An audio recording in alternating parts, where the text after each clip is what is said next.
O Ministério da Saúde classificou os casos de doenças de Chagas em Ananindeua, no Pará, como um surto. Só neste ano, 4 pessoas morreram e 14 casos foram notificados. Esse número é maior que os últimos 5 anos somados.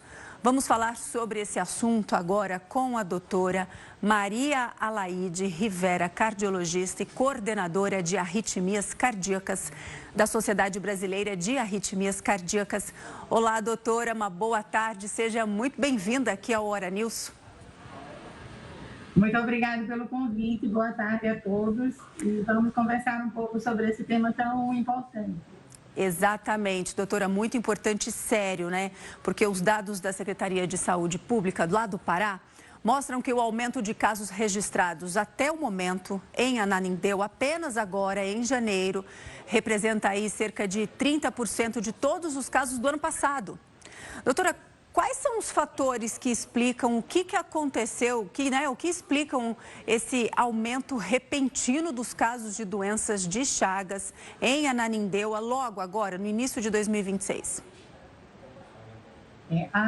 Esse surto aconteceu mais uma vez, como aconteceram outros surtos em anos anteriores, pelo consumo de alimentos contaminados com o vetor transmissor da doença, que estava, por sua vez, contaminado com o parasita, que é o responsável pela doença de Chagas. Como nessa forma de transmissão há uma elevada concentração do parasito, a resposta imunológica de cada indivíduo, sendo diferente, vai determinar que em alguns não haverão sintomas importantes e em outros haverá, inclusive, a morte.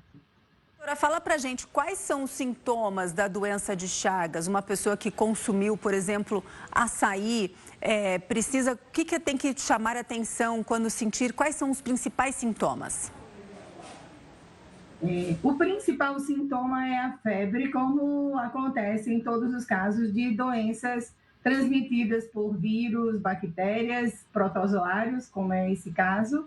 O mal-estar geral, mas é extremamente importante que nas zonas endêmicas, ou seja, nas zonas em que existe grande concentração do parasito, esse quadro inicial chame a atenção de quem atende essas pessoas nas unidades de emergência para investigar rapidamente a presença do parasito no sangue.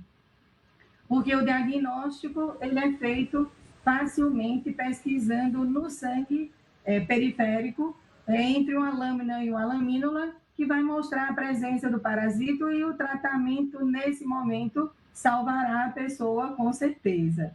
Então, eu penso que o que chama a atenção são os sinais e sintomas de uma infecção aguda, e, claro, à medida que o tempo passa, se os órgãos passam a ser alterados, no coração, por exemplo, os parasitados, as pessoas com a infecção aguda podem ter falta de ar importante, demonstrando insuficiência cardíaca, podem ter palpitações, demonstrando a presença de arritmias.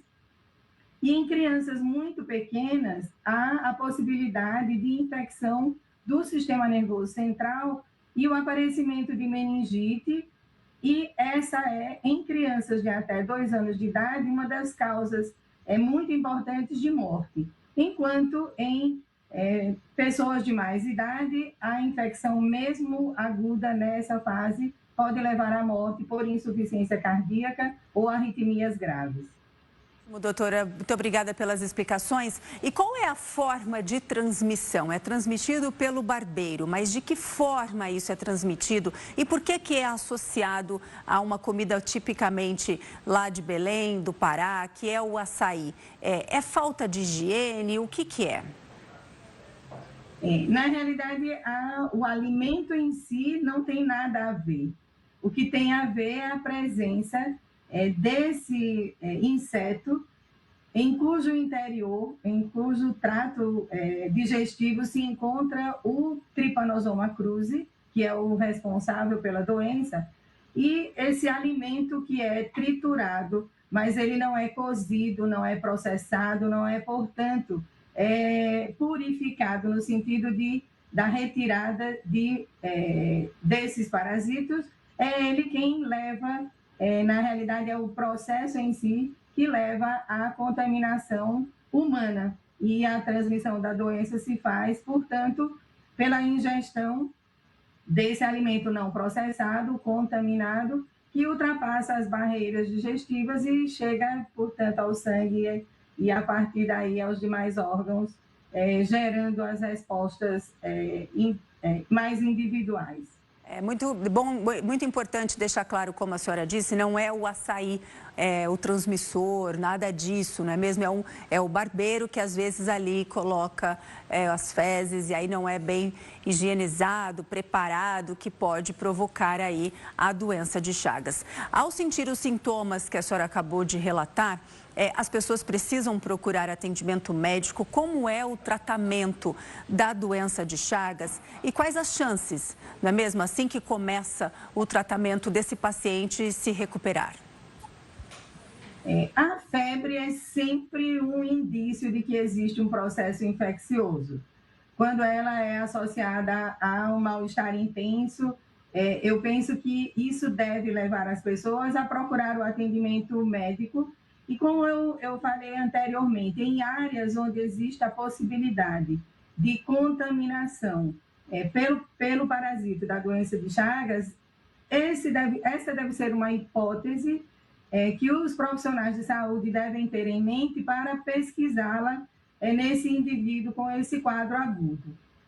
E o tratamento na fase aguda e em algumas das formas crônicas da doença no Brasil, ele está disponibilizado pelo Sistema Único de Saúde através de uma droga que mata o parasita, que é chamada benzonidazol. E a taxa de cura na fase aguda, ela chega próxima a 100% quando o diagnóstico é feito precocemente e o tratamento é instituído também de forma precoce e adequada, porque ele tem que ser a droga tem que ser prescrita em função do peso corporal e num determinado período de tempo. Então, é possível fazer o diagnóstico e é possível fazer o tratamento, mas muito mais importante, é possível fazer a prevenção, como nós já conversamos, né? Entendendo que em áreas endêmicas, como hoje, os surtos de contaminação oral, eles são os mais importantes na transmissão da doença de Chagas. Nesses lugares endêmicos, esse cuidado com os alimentos, como em todos os demais lugares, ele precisa ser realizado. Sem dúvida, doutora, a prevenção sempre é melhor, mas como a senhora disse, se for tratado logo no começo, né, com esses medicamentos que a senhora informou, as chances são muito grandes, então, da pessoa se recuperar. Isso é uma boa notícia, apesar da gente ter esses 4 casos de morte lá em Ananindeua. Agora eu quero perguntar para a senhora o seguinte, a partir do momento que a pessoa é diagnosticada, o que acontece com o coração, né? Assim, a doença ela atinge diretamente o coração do paciente. Esse paciente ele sente mais arritmias. Como é? O parasito ele tem uma predileção especial pelo coração e no coração ele age em todas as células, nas células que revestem o músculo cardíaco, nas células que formam as válvulas cardíacas e no sistema elétrico, que é quem determina as contrações do coração, permitindo que o coração bombeie o sangue necessário para a manutenção da vida.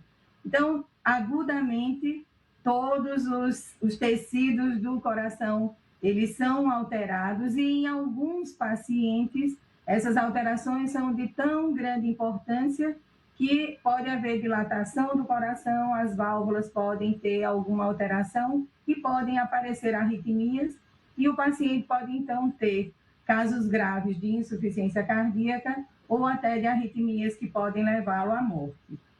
Doutora, na fase crônica... Não, desculpa, pode completar, desculpa. E na fase crônica, o coração, como eu digo, continua sendo alterado. O processo de cronicidade demora, em média, 20 anos, né, para gerar uma alteração importante. E também, nessa fase crônica, a dilatação do coração e o aparecimento de diversas formas de arritmia é o que determina o parasito da doença de Chagas no sistema cardiovascular. Então, ele ataca diretamente o coração do paciente, né, doutora? Importante essa informação. E qual é o papel da Sociedade Brasileira de Arritmias Cardíacas no alerta e também, assim, na prevenção dos riscos da doença, para prevenir as doenças cardiovasculares causadas pela doença de Chagas?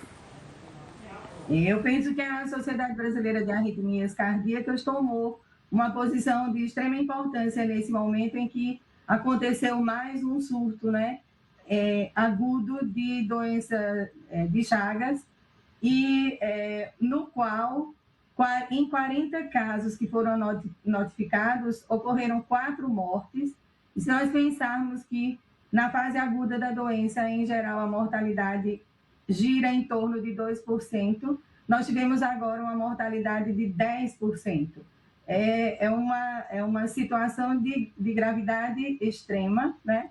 Que não apenas o Ministério da Saúde, mas todas as secretarias de Estado e de municípios e todas as sociedades que podem contribuir para ampliar o conhecimento da população e dos profissionais para a prevenção, diagnóstico e tratamento dessa doença em sua fase aguda ou crônica, devem se mobilizar e, na realidade, é isso que nós estamos fazendo aqui agora. É isso, levando informação, né, doutora? Esse é o grande passo, a nossa função, levar informação e conhecimento e orientação, como a senhora trouxe aqui para a gente no Hora News.